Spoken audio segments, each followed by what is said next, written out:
Ayush, a curious 10-year-old, sat at his wooden desk, a glass of water beside him.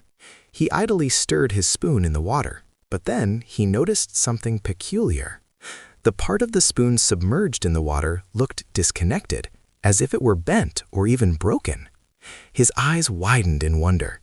"Why does it look like that?" he pondered aloud.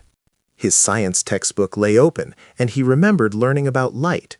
He knew that light travels incredibly fast, but what he didn't realize was that its speed isn't always the same. When light travels through air, it moves at one speed, but when it enters water, it slows down, because water is denser than air. This change in speed is key. Imagine a straight line of light heading towards the water. As it hits the surface at an angle, the part of the light ray that enters the water first slows down, while the other part is still in the air, moving faster. This causes the light ray to bend or change direction.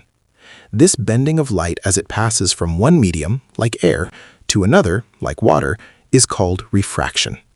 So, when you look at the spoon in the glass of water, the light rays coming from the submerged part of the spoon travel through the water, then bend as they pass into the air, and finally reach your eyes.